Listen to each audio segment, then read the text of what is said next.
Pertama begini, konsep awalnya bagaimana menyikapi ujian dalam kehidupan. Itu dulu. Nanti baru ke detil, apakah seperti Nabi Ayub atau Zakaria, itu kan pertanyaannya. Al-Baqarah ayat 155 sampai 157, Allah sampaikan gini. Walanabluwannakum bisyai'. Di situ pakai la sebagai taukid, lalu pakai nunnya ta'zim. Tadi kita bahas waktu subuh. Demi keagunganku, aku membuat hukum dalam kehidupan.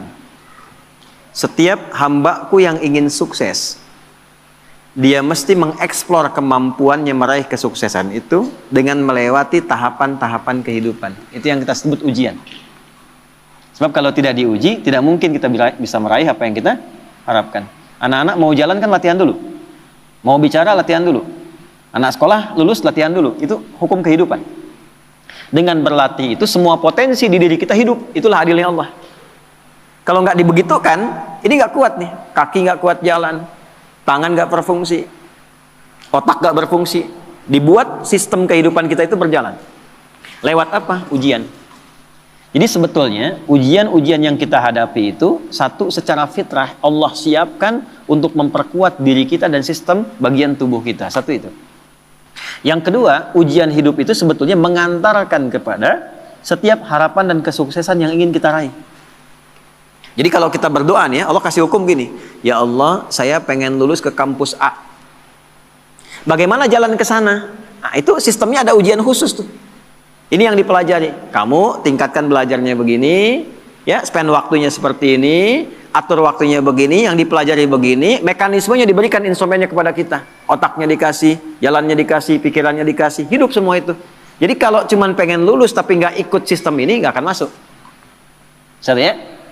Nanti sama semuanya. Yang pengen pintar ada jalannya, yang pengen kerja ada, yang pengen sukses ada, dibuat sistem seperti itu sehingga sibgoh kehidupan dunia kita untuk tatanan kehidupan ini semua hidup. Ya, ide muncul, pembangunan muncul, kreativitas muncul. Maka Allah sampaikan, walanabluwannakum bisyai'. Semua orang yang hidup, yang ingin mengharapkan sukses, ingin berhasil, pasti akan melampaui dan melewati ujian-ujian dalam kehidupan. Contohnya apa? Kegelisahan. Ju', rasa lapar. Bisa diartikan aset yang berkurang. Ya, naik turun dalam kehidupan. Kemudian naqsi minan abwal, yang tadinya naik, matang, turun. Ya, itu diuji, itu supaya apa? Ada dua tuh. Ya, satu supaya kemampuan potensi kita itu hidup lagi. Kalau nggak gitu nggak keluar ide-ide kita itu, nggak keluar kemampuan kita. Makanya uniknya perusahaan-perusahaan hebat kadang-kadang bikin studi, bikin masalah. Coba cari perusahaan besar itu, kadang-kadang bikin masalah dulu nyelesain sendiri. Supaya apa? Muncul ide baru. Nah, Allah sudah bikin fitrah dalam hidup, diciptakan itu supaya semua potensi kita keluar. Yang kedua, sebetulnya jawaban dari doa kita, nggak ada satupun ujian kecuali sesuai dengan permintaan kita. Itu adilnya Allah. La yukallifullahu nafsan illa usaha. Allah nggak mungkin nguji kecuali sesuai kemampuan yang jadi kebutuhan kita. Apa butuhnya, apa pengennya, sesuai sifat ujiannya. Jadi kalau Anda sekarang mengalami masalah, sebetulnya masalah itu disiapkan oleh Allah untuk mewujudkan doa-doa kita. Harapannya pengen apa, ini ujiannya. Dan kita mampu melakukan itu. Ya, makanya tadi di surat Al-Insyirah waktu subuh kita bahas itu harus optimis. Begitu diuji, yakin saya bisa. Karena nggak mungkin Allah titipkan kalau tidak mampu menjalaninya. Jadi jangan pernah kita mencela satu persoalan hidup yang diujikan. Karena sesungguhnya ujian itu hasil dari permintaan kita sendiri. Saya pengen nikah ya Allah, tentukan tanggal sekian. Dikirim, ya, lewatin ini nih.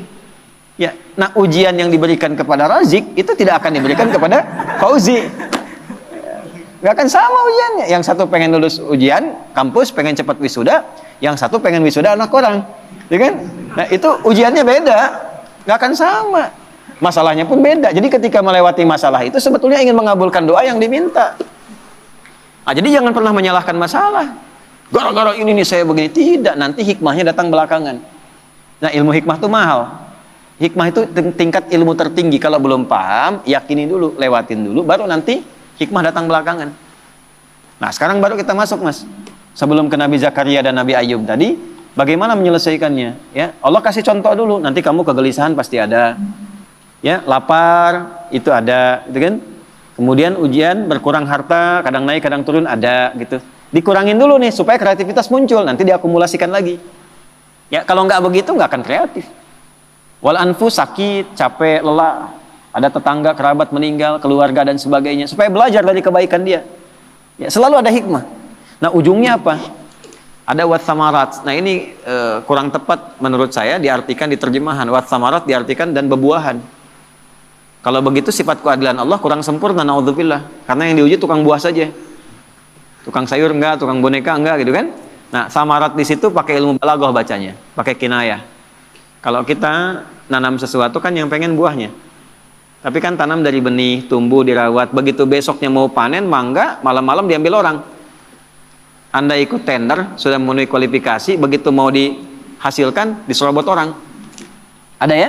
Wabasyiris sabirin. Nah, konsep umumnya Allah sampaikan, berbahagialah orang yang sabar. Itu konsep umum. Jadi kalau sedang menerima persoalan dihadapi, terima dulu dengan sabar. Sabar itu apa? Bukan diam. Teruskan. Ya. Alladzina idza asabathum musibah. Yang kalau dia ditimpa dengan apa yang dia inginkan itu, nah itu musibah tuh. Ya, musibah. Saya pengen pesantren dikasih sama Allah, ini musibah. Jadi musibah itu nggak harus selalu buruk, tidak.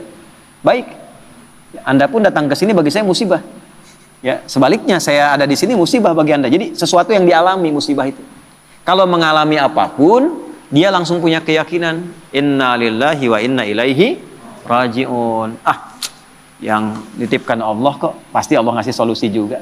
Semua milik Allah, apa yang nggak mungkin bagi Allah. Nah itu. Cuman kesalahannya orang sekarang itu dilekatkan dengan kematian saja. Semua punya Allah dan akan kembali kepada Allah. Ya kita juga punya Allah. Gitu? Pekerjaan kita punya Allah. Masalah Allah yang kasih untuk mewujudkan kita. Solusinya punya Allah. Maka yang dibangun oleh Allah pertama kali kesadaran paripurna kita. Kalau sedang diuji, ingat kepada yang uji. Apa tujuannya diuji? Belajar dulu fikihnya. Supaya siap dengan itu. Nah sekarang banyak orang ingin meraih hasil tanpa melewati ujian. Gitu. Coba yang mau nikah ini. Kan? Pengen nikahnya aja tapi belum belajar fikih nikah. Padahal Quran lengkap itu. Sebelum menikah pelajari tugas suami ini, tugas istri ini. Nanti akan ada masalah antara istri dengan suami. Masalahnya begini, begini, begini. Nanti akan ada masalah antara menantu dengan mertua. Masalahnya begini, begini, begini. Kalau kamu nanti mengalami itu, solusinya begini, begini, begini. Sekarang jarang dipelajari. Pengennya cepat nikah aja. Tanggal tentukan, ini tentukan. Pelajaran belum ada. Dulu orang tua kita, kenapa ketawa? Dulu orang tua kita itu, begitu kemudian mengkhitbah, dipacari, dikasih daun pacar yang perempuan. Lalu diajari rumah tangga 40 hari. Yang laki-laki belajar untuk memaksimalkan nafkah. Nah, dalam masa menunggu itu disebut pacaran. Belajar fikihnya begini, ininya begini. Makanya dulu tuh banyak sekali pernikahan-pernikahan yang abadi dan langgeng. Kenapa? Karena fikihnya dipakai. Sama babnya kerja, tapi tidak belajar tentang fikih kerja. Tantangan gimana? Menghadapi orang iseng gimana? Kalau makin naik, oh ini akan terjadi. Orang nggak suka, ingin menyingkirkan, ingin menyungkurkan, menghambatnya begini. Nanti cara menyelesaikannya begini. Ibadah ritualnya begini, secara intelektual pemetaannya begini, di lapangannya akan begini. Itu ada semua. Dan hebatnya adanya di Quran. Nah, makanya orang-orang yang kembali kepada Allah dipuji oleh Allah ayat 157-nya. Ulaika alaihim salawatum mir rabbihim wa rahmah. Orang-orang yang memetakan mitigasi persoalan dan menerima optimis dia selesaikan, dipuji oleh Allah dibandingkan orang yang berkeluh kesah. Jadi sabar itu bukan diam. Sabar itu mengkontemplasikan, terima. Karena nggak diterima pun jadi masalah kita juga. Dan yang pengen itu kita juga. Terima dulu. Nanti setelah itu terhubung dengan Allah, sholat. Karena itu sholat disandingkan dengan sabar untuk menyelesaikan masalah. Ada di mana? Al-Baqarah 45. Ya, wasta'inu bisabri wassalah. Kalau engkau punya masalah, terima dulu. Bukan cuma engkau, yang lain juga punya masalah. Kan engkau juga yang minta. Nanti bawa solusinya lewat sholat, minta sama Allah petunjuk. Kalau belum yakin di soal imannya, Al-Baqarah 153. Ya ayyuhalladzina amanu sta'inu bisabri wassalah. Katanya engkau yakin dengan saya. Engkau yakin percaya kepada saya. Saya kasih kok nggak yakin juga. Di mana imanmu kata Allah? Nah, setelah itu dikasih rincian jenis persoalannya. Ini orang-orang dulu yang punya masalah. Kamu pernah sakit? Aku ujikan kepada Ayub. Kamu pernah punya persoalan di rumah tangga tentang keturunan? Aku ujikan di Zakaria. Muncullah pertanyaan Anda tadi, apakah harus seperti Nabi Ayub atau seperti Nabi Zakaria? Balik ditanyakan sifat masalahnya apa. Karena Allah turunkan kisah-kisah itu untuk memberikan detail kepada Nabi Muhammad. Kalau sakit ringan Muhammad SAW. Lagi kerja sakit diuji nih. Capek, batuk, pilek, apa. Nih Nabi Ibrahim pernah begitu.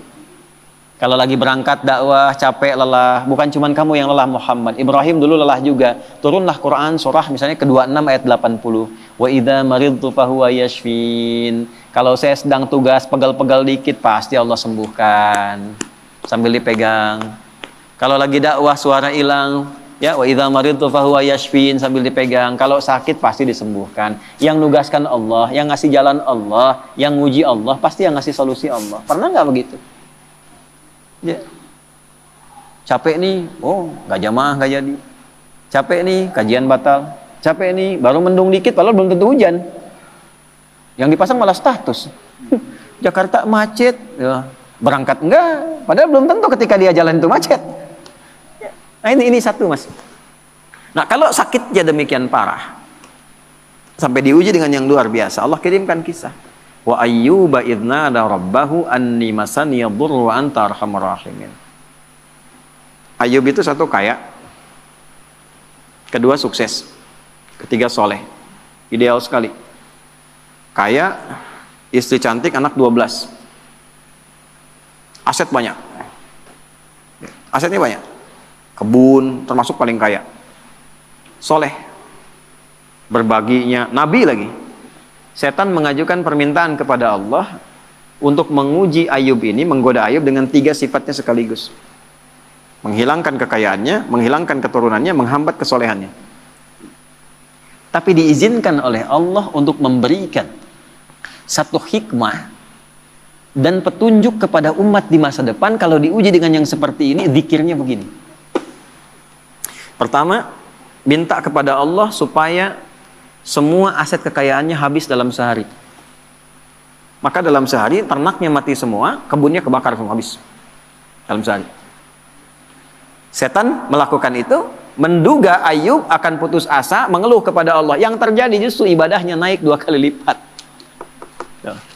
Nggak komen tentang aset itu. Alhamdulillah engkau yang titipkan, kau yang ambil, selesai itu. Sehingga jadi rumus. Ya, jadi rumus tuh. Nih rumus Ayub tuh begini. Contoh nih ya. Ini sendal nih, sendal di depan nih. Itu titipan dari Allah bukan? Kalau titipan yang punya siapa? Allah. Nitip nih, kalau nitip diklaim sama yang dititipi, benar nggak? Tidak kan? Ya kan? Kalau yang dititipi berarti kan akan mengembalikan kan? Nah, kalau dikembalikan dalam keadaan rusak, seneng nggak yang nitipkan? Tidak. Saya nitipkan untuk dipakai pada yang baik, dipakai untuk nyuri, seneng nggak? Tidak. Begitu dititipkan dan berhasil mengolah itu, diambil sama yang menitipkan, alhamdulillah, ya Allah engkau titipkan kebun, aku sudah pakai sesuai dengan apa yang engkau perintahkan. Aku rawat, aku tanam, aku bagi, aku share, aku sedekah. Sekarang kau ambil lagi, alhamdulillah sukses saya menjaga titipan. Dan Allah mengatakan kalau sukses aku ganti lebih di akhirat. Jadi milik kamu, lebih indah lagi. Jadi Nabi Ayub tuh melihat sesuatu itu titipan Allah saja. Kalau hilang, alhamdulillah cari dulu. Kalau nggak ketemu, alhamdulillah tugas selesai. Titipan selesai. Yang penting hisabnya ringan. Itu Ayub. Malah nambah soleh. Ya. Nah, bisa nggak itu kita bawa dalam kehidupan sehari-hari? Ya, makanya kata Nabi, ajaban li amril mu'min, orang beriman tuh sempurna, mengagumkan perkaranya. Kalau dapat kesuksesan dia bersyukur, jadi nggak berlebihan. Allah juga yang nitipkan kok. Kalau diuji dengan persoalan dia bersabar, yang punya Allah juga kok. Gitu ya. Jadi sama aja antara ada dengan tiada, sama aja. Dinikmati aja. Nah, dalam menjalani itu butuh penyesuaian. Disitulah ada pahala. Ya. Kalau nggak ada ujian nggak ada pahala. Nggak ada pahala. Nggak tahu caranya kita berdoa, berkeluh kesah, minta dan sebagainya. Jadi saya kembali kepada awal ketika Anda bertanya tentang sikap Nabi Ayub. Secara konseptual dari Al-Quran yang pertama kali adalah satu. Jika dihadapkan pada ujian kekayaan, ini yang harus dilakukan. Kalau jatuh pun begini caranya. Kalau sedang maju di atas bersyukur, jangan terlalu angkuh, jangan sombong dan sebagainya. Kata kapan-kapan Allah bisa ambil, itu loh hikmahnya. Kalau diambil pun jangan banyak disesali. Toh yang punya bukan kita kok. Ya, belajar sama tukang parkir. Datang mobil beda-beda biasa aja. Ya. Nggak ada tukang parkir begitu Alphard pergi langsung marah katanya, woi ngapain diambil? Nggak ada, biasa aja gitu. Nggak ada bangga sampai selfie dengan mobil orang gitu, biasa aja. Dapat titipan, begitu waktunya diambil pulang selesai. Itu problemnya kadang-kadang. Nah, ngajinya nggak sampai ke situ. Fikih syukurnya banyak, fikih sabarnya nggak dipelajari. Itu satu. Yang kedua, begitu naik meningkat, ya Allah minta anaknya meninggal dalam sehari semua. Diuji meninggal semua sehari, Pak. 12 sih. Dikira akan down, ternyata naik 2 kali lipat. Berarti udah 4 kali lipat dari sebelumnya. Tinggal yang terakhir, ya Allah kok masih naik nih, bikin sakit ya Allah. Saya minta ngajukan yang terakhir sakit. Yang sakitnya tidak pernah dialami oleh orang sebelumnya, nggak akan dirasakan oleh orang setelahnya. Ya. Istrinya datang mengatakan, Pak, kenapa nggak memohon pada Allah sembuh? Ditanya balik, kita itu senang, sehat, syukur berapa lama? Dijawab kurang lebih 20 tahun. Ada riwayat mengatakan 70 tahun. Sekarang diuji dengan hilang ini, ujian sabar, dan saya sakit berapa lama? Ada riwayat mengatakan 7 tahun, ada riwayat mengatakan ya, sekian belas tahun. Kata Ayub begini, nanti aja kalau ujian sabarnya sudah sama dengan ujian syukur, baru saya minta sama Allah. Malu dikasih 20 tahun senang, kaya, baik, kan? Tapi baru dikasih masih 15 tahun, 7 tahun dalam riwayat sebagian mengatakan, baru dikasih segini kita sudah mengeluh. Ntar aja kalau sabarnya udah sama dengan syukur sehingga seimbang. Tapi ketika sakitnya sudah mengganggu beliau untuk melaksanakan rutinitas ibadahnya. Tadinya masih bisa bangun, sekarang sakitnya sudah nggak bisa menahan berdirinya. Sholatnya sudah susah dan sebagainya. Baru Ayub minta kepada Allah. Dibukalah dengan fathah, bukan dengan dhammah. Kita tahu yang ngaji nahwu, setiap kalimat dalam bahasa Arab digunakan dhammah di awalnya, namanya mubtada. Tapi khusus ayat ini pakai fathah. Wa ayyuba, bukan wa ayyubu. Fathah itu membuka sesuatu sebagai inspirasi. Wa ayyuba, dan aku buka kisah Ayub sebagai inspirasi untukmu. Kalau engkau mengalami persoalan yang sama, lakukan seperti Ayub menjalaninya. Idznada rabbahu anni masani yadurru wa anta arhamur rahimin. Ketika Ayub bermohon kepada Allah kesembuhan untuk ibadahnya, bukan sekadar sembuhnya. Anda sakit berobat ke dokter, pengen sembuh atau pengen dekat sama Allah? Beda tuh. Ya, saya sakit nih, diberi sakit oleh Allah nih, minta sembuh. Semua orang minta sembuh yang sakit. Tapi jarang ada yang minta sembuh untuk meningkatkan ibadahnya kepada Allah. Ya Allah, saya pengen sehat supaya tahajud. Ya Allah, saya pengen sehat supaya pengen baca Al-Quran. Tarik ke situ. Nah, ketika ditarik ke aspek ibadah, apa yang terjadi? Ya. Dan kalimatnya indah. Wa anta arhamur rahimin, ya Allah, aku pengen meningkatkan ibadah kepadamu, tapi penyakit ini menghambat, sedangkan kau yang paling sayang kepadaku. Kalau dengan yang paling sayang tidak mengabulkan, kepada siapa lagi aku mesti minta? Itu pakai fa. Subuh tadi kita belajar. Fastajabna, nggak pakai jeda, langsung dijawab. Fastajabna lahu. Kami langsung jawab. Fakashafna ma bihi min dur. Yang hilang-hilang, yang terasa sakit, habis semua, diselesaikan. Yang paling menarik, wa atainahu wa ahlahu mithlahum ma'ahu. Kami balikan lagi keluarga yang tadinya hilang. Tadi kan 12 anak itu meninggal dalam sehari kan? Tiba-tiba begitu sembuh, berhubungan lagi dengan istrinya hamil lagi, begitu hamil kembar 12 kali hamil, jadi 24. Yang tadinya 12 meninggal, sekarang lahir baru anak 24. Tuh, Zik, 24 tuh. Ya. Setelah itu apa? Karena Ayub ini dikenal dermawan, bagus, suka berbagi, maka orang viral, Ayub sudah sembuh, datanglah nengok. Datang itu bawa sesuatu. Ada yang datang bawa hasil kebun, datang mau nyerahkan, kaya lagi 2 kali lipat dari sebelumnya lagi. Dan ditutup dengan kalimat ujungnya, wa dzikra lil abidin. Kami tidak khususkan ini untuk Ayub, tapi bagi setiap hamba kamu yang punya persoalan serupa, lakukan zikirnya Ayub. Ujiannya apa? Sakit, ujian harta, sedang turun omset dan sebagainya, ya kan? Atau dengan hal tadi yang disebutkan, maka zikir Ayub bacakan. Apa zikirnya? Ya, anni masani yadurru wa anta arhamur rahimin. Itu jelas ya? Oke. Zakaria berbeda. Zakaria ujiannya di rumah tangga, istri divonis tidak mungkin punya keturunan. Wa mraati aqir, istriku divonis menopause dan mandul. Secara medis gak mungkin. Maka apa yang dilakukan? Membangun pendekatan kepada Allah, sholat, ya. Tapi kalimatnya indah. Rabbi la tadharni fardan wa anta khairul warithin. Ya Allah, jangan biarkan aku sendiri untuk memperjuangkan risalah dakwah ini. Aku pengen ada penerus, aku pengen punya keturunan. Itu bukan sekedar punya anak, ya Allah, supaya ada legasi dakwahku yang diteruskan oleh anak-anakku, nggak berhenti memperbaiki masyarakat itu. Ya itu kuncinya. Kalau cuman pengen punya keturunan, yang lain minta banyak. Tarik ke unsur ibadah. Tarik. Engkau yang paling sayang padaku ya Allah, aku tidak putus berdoa kepadamu dari mulai aku kuat sampai fisikku letih sampai rambutku memutih. Ada orang minta di depan 5 menit tuh. Pak Ustadz, Pak Masuri, tolong Pak Masuri. 5 menit, dikasih nggak? Belum tentu. Tapi 24 jam di depan, tangannya begini, Pak Masuri gitu, tolong 24 jam. Dikasih nggak? Keterlaluan kalau nggak ngasih. Ya kan? Allah punya sifat Rahman dan Rahim. Ini ada hamba minta begini, ya Allah, dari mulai rambutku menghitam sampai memutih, fisikku kuat sampai letih, aku tetap yakin bahwa Engkau akan mengabulkan doaku. Aku tidak minta banyak ya Allah, aku minta keturunan supaya bisa meneruskan dakwah bagi orang-orang untuk bisa menyembahmu. Langsung jawabannya sama dengan yang tadi Ayub, fastajabna. Gitu. Tapi isiannya apa?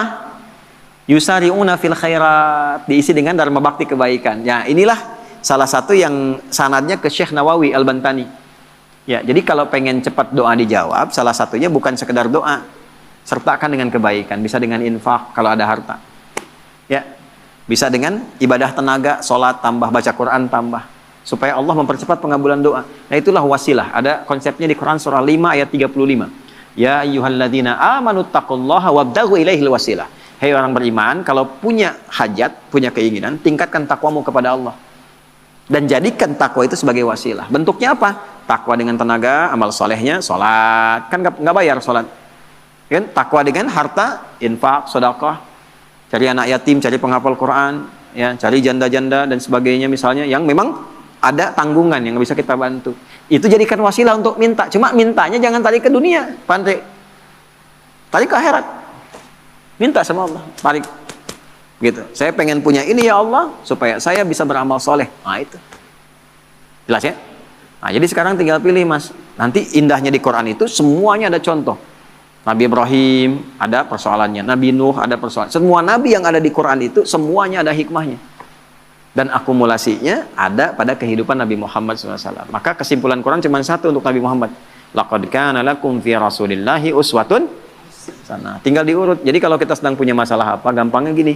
Nabi pernah mengalami itu di mana, kapan, petunjuknya apa. Ikuti, selesai seketika.